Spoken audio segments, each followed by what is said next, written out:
Hey, what's going on, everyone? Welcome back to the Designed to Influence podcast. I'm your co-host, Ryan Dyrud, joined by my dad, Dave Dyrud. Little hiatus over the holidays. I think we planned on doing this in person, and even being in person, there was just always something going on. And every time we travel for the holidays, it's a quick 4 to 5 day trip, and there's a lot jam packed in. So weren't able to do it, and then people have been sick, and you know how it goes. But happy to be back, getting back into Tony Dungy's book Uncommon and talking through the next chapter, which goes over courage. Get into that with our favorite quotes and applying it to the daily life. But first and foremost, Pop, how you doing? Doing well. Excited to talk about this subject. I'm always fascinated hearing stories of courage, and I love hearing people talk about it. I think it's so important for life in general, but I think it's super important for those of us who are men to understand what courage is and how to apply it in life, and how others can gain courage by watching the courage in us. So excited about this topic. Yeah, it's a great one. Always important all through history, and obviously now, and even more so now because of kind of just the way culture is, and the more sheep thought, if you will, of kind of going with the commonalities and not being courageous against that flow. So before we even get into the book or the chapter and what Tony Dungy's thoughts are, some of the stories and quotes, love to just hear your not necessarily definition of courage, but like how you I guess define courage, because a lot of people can see courage as being a warrior, which is absolutely true. It takes a lot of courage to go into battle and fight. A lot of people can see it standing up against the status quo. People can see it as being that kind of just that father figure. I mean, all those apply, but like, how do you define courage? Which is a very loaded question, I know. Yeah, well, in a very simplified way, I think I would describe courage as doing the right thing even when it's hard. That's You could expand on it a whole lot more than that, but I think that kind of comes down to the nuts and bolts of it. I actually grew up as a child who was very cowardly. People who knew me as a child would remember some of these stories, but I grew up in the church, and because of that, we spent a lot of time doing like programs at the church, and we would have choir concerts at the church. And there was a season of my life where literally every single time we would get called up front, I would cry. I couldn't even stand to be in front of people at all. I remember one time I got disciplined because a lady in the church said hi to me. And because I was so um, um, intimidated, I guess, to talk to adults, especially, but I think I was even that way around most people my age. I was so awkward that I ignored her and was rude. So that was kind of my growing up years. But in God's grace, He showed me what it was like to live beyond those fears, live beyond those moments of cowardice, and learn to live out the person He made me to be. And I think, like I said earlier, a lot of courage for me has been doing the thing I know I need to do, even when it's hard, doing the right thing, even when it's hard. And as I've done that, God has increased the amount of courage that I didn't have at all. And then as I gained a little bit, He continued to grow that and increase that. So you could argue that you were courageous in receiving the spanking that probably followed many of those moments. Yeah, yeah, I got a lot of spankings in those days because of my wimpy nature. So, Had but to had to build that courage somewhere, I guess. So, yes, exactly. um, yeah, no, just to echo that, to even like simplify it, like a lot of times I think of courage as if it's easy, it probably doesn't require any courage, Yeah, and that doesn't necessarily define it, but it kind of that internal struggle that if you're taking the easy road, then you're not doing it. No, not to say sometimes stuff doesn't come easy. Obviously, there's not everything in life needs to be difficult, but yeah. if it requires courage, it's not going to be easy.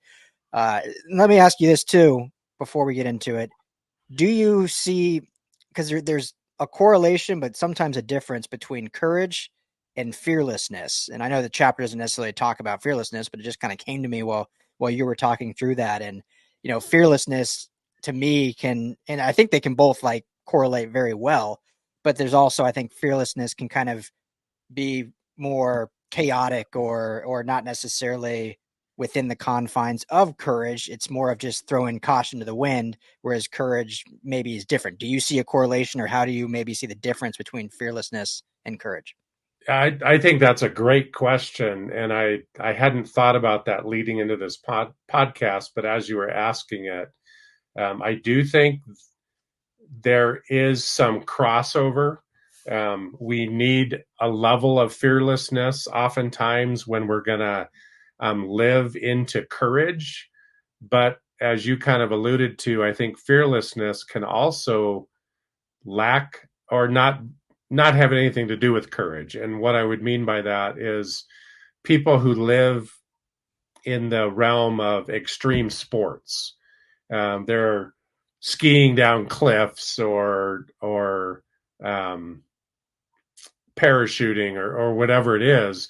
They might demonstrate a level of fearlessness. They're not afraid of what they're doing, which allows them to do it. But it's not always the same as courage. I think courage has more to do with living out what we know to be right and true and good, even if no one else does it. Stepping into danger to protect someone because it needs to be done. And we might be terrified as we're doing it, but we do it anyway. Fearlessness would imply that you have no fear. Courage can be lived out even if we have fear. And I think that's where I would think the distinction comes. And again, I'm not Webster Dictionary, so I could be off in that, but that's what makes sense to me. Yeah, and to say they can't live in unity together for good reasons, and not saying being fearless is like a bad connotation. But yeah, just kind of it's interesting to think about it. And when you hear the phrase, like God fearing man, I think that applies more to the courage side, right? Because you're still not necessarily afraid, but you have that, okay, this is God. He's all powerful. Like, I'm not going to be fearless in the face of God because Yeah, I'm just this punitive man that can't do anything without the power of God. yeah, But it's going to require courage for me to carry through some of those actions, yeah, knowing that God can work through me. So I think that can be kind absolutely. of a A, a differentiator. definition that I wrote a number of years ago related to fear, and I think this is accurate, at least an aspect of fear. But you guys, as the listeners, and you, Ryan, could correct me if you think I'm off a little bit. But how I would define fear is that it's an emotion that arises within us when we feel like a person or a circumstance has the power to change or alter our future. So fear doesn't necessarily have to be bad. Fear can be bad or it can be good. The Bible talks a lot about fearing God and how the when we start fearing God, that's the beginning of good things that are going to come. So fear, in that sense, is not negative. But when I look to God and I understand who He is as He describes Himself in Scripture, I know beyond a shadow of a doubt that He has the power, the ability to alter my future. Therefore, I approach Him with fear because He's that powerful. And yet, He's also a God of love and grace, and He receives me so that once I'm in His presence, He says, "Fear not." Mm-hmm. Um, so, um, so we can exemplify courage or demonstrate courage while we're stepping into something that is fear inducing because we know it could alter our future. But courage causes us to say, even if my future is altered, I'm still going to step into this because I know it's the right thing to do. Yeah, yeah, and you can think of instances of like Peter, the disciple, And I think there were moments where maybe he showed more fearlessness than courage, because didn't maybe think before he Yeah. acted, and that Yeah. would be the differentiator there. So, but tying it back like into this chapter, what I love about this chapter. I mean, it's a great topic, obviously, but I think it exemplifies, and some of the stuff I have highlighted. I'll get to you first, so while I'm talking, I just know I'm going to ask you what you have highlighted first, so you can think about that. But um, it shows, like, I think when most people, when we think of, what is courage, and this isn't wrong by any means, but you always think like the extremes, like as I mentioned kind of at the top of the show, like these are the military people in the army, like that takes extreme courage. These are people putting their bodies on the line in sports, like what courage it takes to line up, next to a 250-pound person that's stronger than ever, that is going to smack you over the middle when you're trying to catch that pass in between the linebacker and the safety. Like those are courage. But in also, courage is sometimes waking up in the morning. Courage is getting ready for the day, knowing that you might not know what meal you have coming your way. Courage is going to an office that may not be the most harmonious situation, and you have to still live out your life and live out your truths with those coworkers. And I think this chapter does a good job of kind of showing those little things that just apply to everyday life that is equal in courage to the big ones. So Yeah. with that, I guess what's kind of one of the quotes that you wanted to start off with?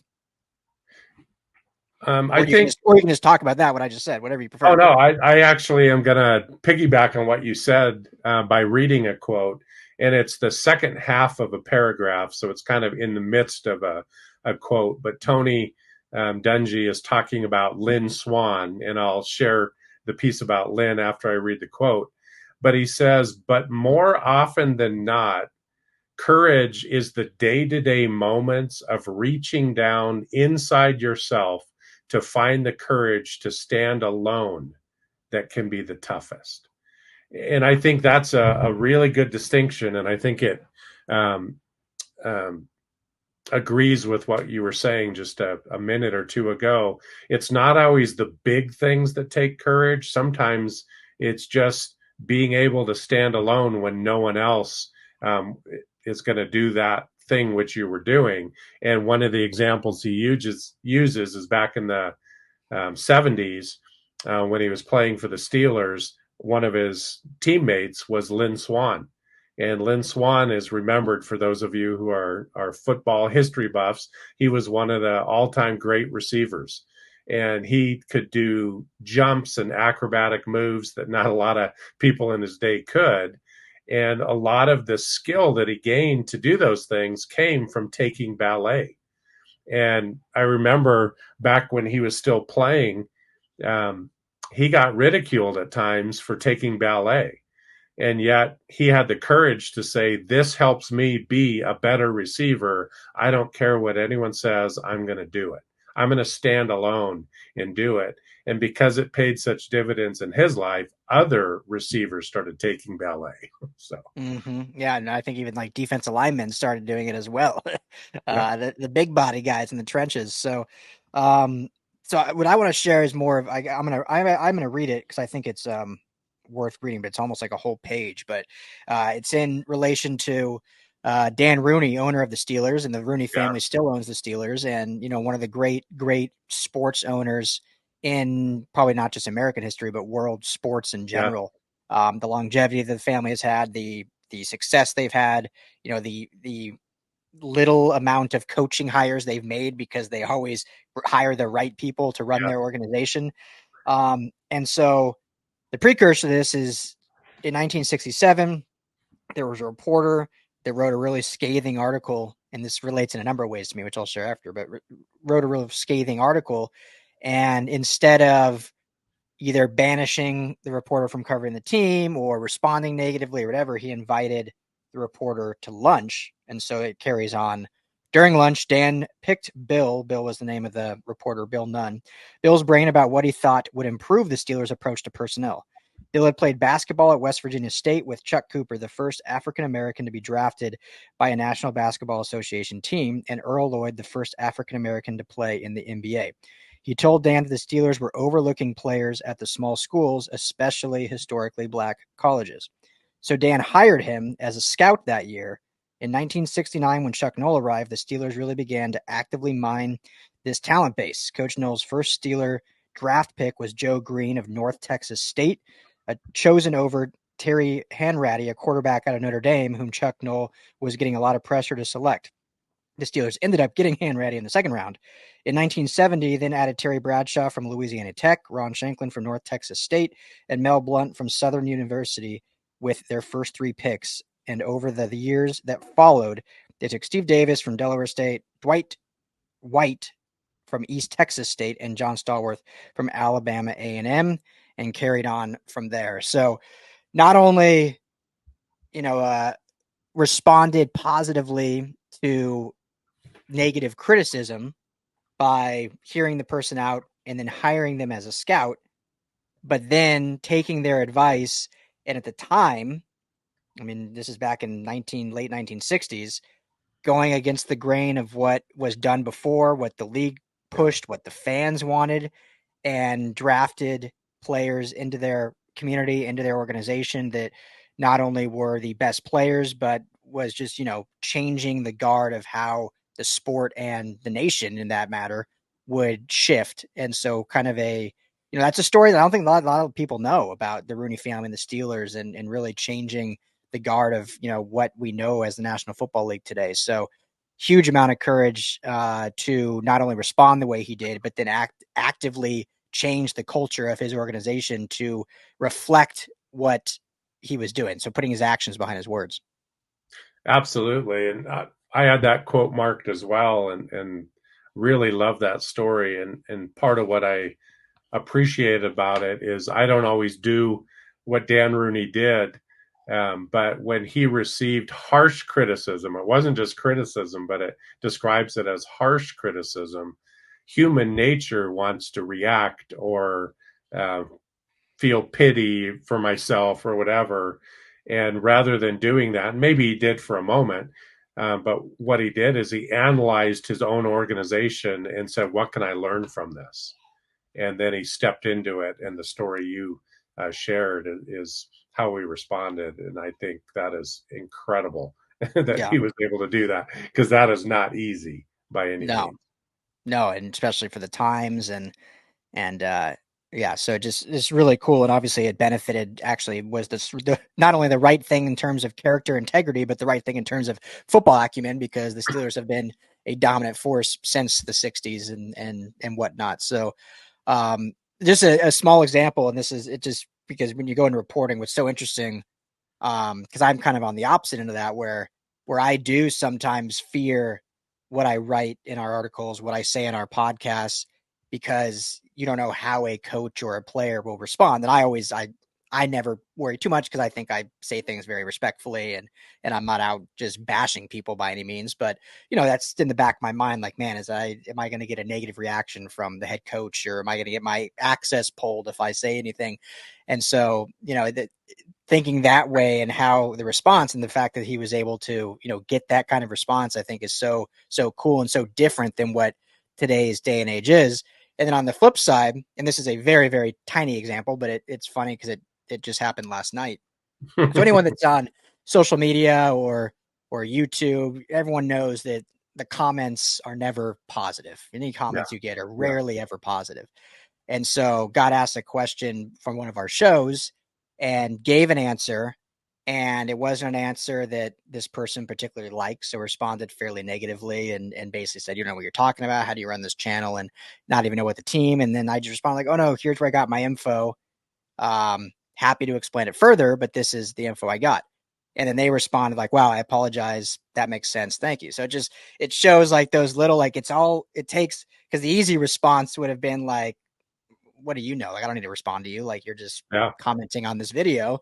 And so I'm not saying that was like necessarily courageous, but it can take those little tidbits of wherewithal to answer like a Dan Rooney and talk through instead of just react negatively. Absolutely. Absolutely. And I think a piece that comes to mind as I was listening to your story, and one of the things that mom and I have always known to be true about you, because we've gotten to watch you grow up, is um, there's very few people who would not fall into the category of your friend. And mom and I have rarely heard you say anything negative about a person. So you have a history of integrity with the type of story that you were just talking about. But adding to that, what I think can help in situations like that, like the Bill Hull story of what he shared in the newspaper about the Steelers.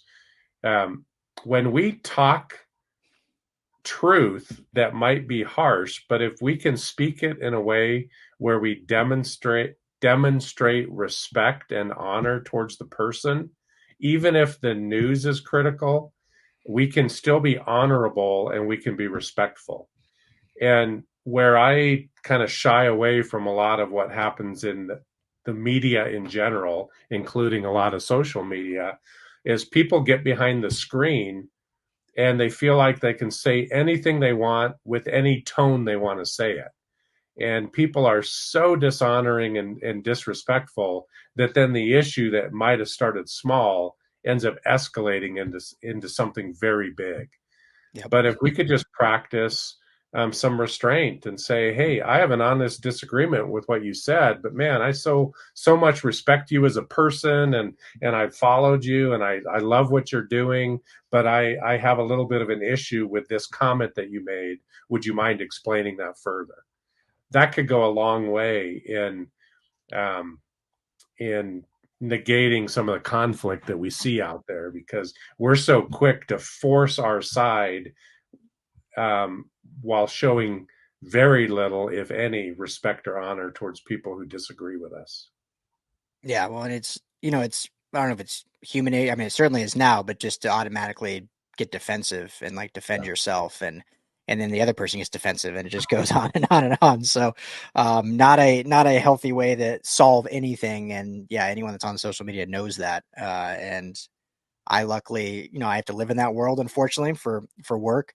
But I've actually been blessed and not had many bad encounters. So probably for that reason, it's just not many gross arguments because it's just about how you respond. And usually people are like, oh, okay, either they realize they're not going to tick you off, so they move on, or you just have a candid, good conversation. So, Huh. what is your? Did you have any more quotes? It was kind of a shorter chapter, but I don't know if you had any It more. was a shorter chapter, but another story that stood out to me, and if it's okay, I'd like to piggyback this story into one of my favorite stories from the Bible Yep. because I think it relates well. But Tony, Mr. Dungy, was talking about one of his practices when he was a coach, and they had gone into the city of Atlanta because they were getting ready to play the Falcons. And one of the practices that he had, I can't remember if it was the night before the game or when it was, but he and one of his fellow coaches, who was a good friend of his, Clyde Christensen, Mm-hmm. he was the receivers coach at the time. They went out and took a walk. They left their hotel, which was in downtown. They took a walk like they routinely did, and they ended up at Ebenezer Baptist Church, which turns out to be the home church of Martin Luther King Jr. And so he then tells a little bit of the story of Martin Luther King and how um, if you've lived in America at all and are familiar at all with our history, hopefully you know who Martin Luther King Jr. is and Yeah, we what just he. celebrated MLK Day just two Yes, days ago. exactly. So they just kind of reminisced about what Martin Luther King Jr. meant to a lot of people in our nation. And he makes the comment, um, because of them, our black players didn't have to stay in a separate hotel that day. My wife did not have to move to the back of the bus when riding to the game. I could coach in the Super Bowl and I could drink from the same drinking fountain as Clyde, his fellow coach, who was white. And I think that's really powerful. And we know that's part of our history. And for someone who's a white male like myself, I didn't live that on the side that Tony Dungy would have lived it. Mm-hmm. Um, and I feel awful that there were a group of people in our society who were treated so differently just because of the color of their skin. And yet there was a man like Martin Luther King who was willing to stand up against that, but in a way that was very peaceful in how he went about it. And the story that it reminds me of is out of 1 Samuel 14, and it's a long passage, so I won't read it other than one little sentence. But describing it, the nation of Israel was still pretty small at that time. They had their first king. They were not a full blown trained military like the nations around them. And they had a lot of powerful enemies around them. And the enemy, their armies were much bigger than Israel's armies. The people were bigger. They were more highly trained, highly skilled. And at this one time, the two armies were encamped across a valley from one another, and the people of Israel were terrified. They were smaller in number, smaller in stature, weaker, less trained, and they were cowering at the thought of even having to go engage the enemy, the Philistines. Mm. Well, the son of the king, his name was Jonathan, the prince, and he had an armor bearer with him. And he says to his armor bearer, he says, "What would you think of you and I going and starting to approach the enemy and see if God might do something on our behalf?" And then he says this. It said, or I'll read the one verse. Um, then Jonathan said to the young man who was carrying his armor, "Come and let's cross over to the garrison of these uncircumcised men." They were Gentiles, non Jews. "Perhaps the Lord will work on our behalf, because the Lord is not limited to save, whether by many or by few." And then the story continues on, and the armor bearer said, "Yes, let's go see if God wants to do something. I'll follow you into this." So Jonathan and the armor bearer stepped down into enemy territory. They started engaging the enemy, and it says that God showed up and started giving victory, even though it was two guys against an entire trained army. But what happened in that moment is the rest of the Israelite army looked down from where they were camped, and they said, "Something's happening down there, and it looks like a victory is starting." So they gained courage. They went and joined the battle, and God gave the nation of Israel a great victory that day. And what I love about that story is the men of Israel, the rest of the army, they engaged in the battle too, but they didn't have the courage to start the battle. Mm. Jonathan went and engaged the enemy first, and because he had courage, the whole rest of the army gained courage. And I think of the story that Tony shared about Martin Luther King. He had the courage to do what others didn't, and he paved the way for other men and women to step into courage and follow his pattern. And I think as a man of God today, as a kind of a general theme that we're talking about is in this podcast, what does godly masculinity look like? We don't want to just be rough and tumble fighter type personalities. We want to demonstrate godliness within our masculinity. And I think one of the things God has called us into is being the courage producers or courage revealers in others. As I step into something demonstrating courage, who will follow me into that? Do I have the courage to pave the way for someone who might be more timid, but God wants to use them as well? Am I willing to put myself at risk so that others can join into a cause that's worthy to join into? Yeah, I mean, courage is contagious, right? Or at least it can be, if you have the right leader and the right motives behind it, and that obviously that story in the Bible of Jonathan. I mean, you imagine just like, let's just go see if, maybe God will show up. I mean, talk about courage and faith rolled into one. Just like, yeah, no guarantees he'll show up. Let's just go see if he does. And obviously with Martin Luther King, who I think is one of the most courageous people to walk this earth, not just in American history, for what he went through and what he stood for. A lot of those moments, just like, let's just this is the right thing to do. Let's just go see, and let's see if, God can use me and work through me. And you think about the March on Selma and all these different instances, and obviously, unfortunately, how his life ended. But just the courage he displayed and the inspiration that he instilled. And I think that's the biggest takeaway of courage for me is, it's the right thing to do, but then it can inspire. And I think that's the key in a lot of this book and a lot of these themes, and in being a man, is how are we living that's inspiring others, that's, protecting others, that's putting others before ourselves, and not being courageous because it's, it benefits me, but Yeah. courageous because it benefits the community, the family, the team, whatever it may be. And that's the instance of courage, I think, that speaks the loudest. And the last thing I'll say, just kind of bringing it back to sports. I know this isn't a sports podcast, but the book is kind of based on sports. And Yeah. I don't know how much you've been following, Pop, but I love CJ Stroud, this quarterback for Yeah. the Houston I do Texans. too. And so outspoken about his faith and his, and that takes courage in today's, not just today's NFL, today's society, just to really be, and even more than just saying like, oh, thanks to my Lord and Savior Jesus. Like, he goes in depth, and he's Yeah. a team leader, and, hosting Bible studies and doing stuff with his teammates. And I think God has rewarded him in that, and not just the success he's had on the field, but, the following that he's growing, the inspiration that he's kind of providing to, the NFL community and fans and others around him, because of the courage he's displaying to not only be a fearless leader in terms of football acumen, but a fearless, and here we go back to fearless, kind of going with it, Yeah. with courage, but being a courageous, fearless leader also just in his faith as Yeah. well. And so, hats off to CJ Stroud. He's a LA kid. I know he played at Ohio State, but it's cool to see his success. And there was a lot of doubt when he was drafted second overall, and he's blown everyone away with how he's played. And Yeah. I think a lot of that has to do with his courage of being outspoken about his faith. Yeah, and I would add to that, because I've been following his story too, and I'm so inspired by it. But a lot of people speak the word of faith, like when they get on the podium, they'll say a comment about God.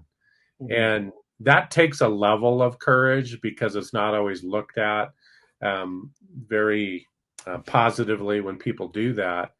But what takes even more courage, and you mentioned it, and I'll just reiterate it, is CJ not only speaks it, but he lives it. It's part of his everyday life, whether people are watching him or not. He's there behind closed doors. It's not just something he says in front of the camera. It's something he's living when there's no camera. And I think that makes it even more inspiring. It's not words to him, it's a lifestyle that leads to words. And oftentimes we get it reversed. We speak the words, but we don't live the life. And in him, we see an example of the life leading to the words that he lives. And because of that, people respect the words and receive the Mm-hmm. words. Yeah, exactly. I won't say the name because the point of this is not to bash people, but there might be someone else in Houston that could learn a lesson about doing things when the cameras aren't on you, and living that life. So, um, but yeah, great stuff. Anything else you want to add before we wrap this up on courage? Um, I think we could go through the list of 13 things that he names, but that might make this podcast too long. So I think we're good to stop right there. I think we've covered a lot of good ground, and hopefully someone who listens to this will be able to think through and ponder some of the stuff that you and I have been able to talk about. Yeah, absolutely. So I'll just read the 12th one because it relates to this chapter. A lot of them do, but life is hard. Courage is essential. And so, yeah, it's really challenging to do anything in this life without courage, and such a pillar to lean on, as are many of these different things. So, great stuff as always, Pop. Next, we begin the section, I guess, if you will, on loving your family. First chapter is about how to treat a woman. So very, Yeah. I think, relative to today's day and age, as we talk about the modern man, the uncommon man, the uncommon modern man, I should say, Yeah. and how to treat a woman, whether it's, your wife, your spouse, your sister, your mother, your person you're talking to at a grocery store, whatever it may be. So I'm excited to get into that, and that'll be the next episode of Designed to Influence. But Pop, thanks as always. I know it was a long time coming, but glad we were able to get back in the studio and get this out. And and hopefully we can keep this growing. And thanks to everyone for hanging out and listening. And please leave any comments or thoughts you have, and hopefully you'll join us in going through this book and learning to be courageous to inspire in your everyday life. So we'll talk to you guys all hopefully next week. Everyone be well.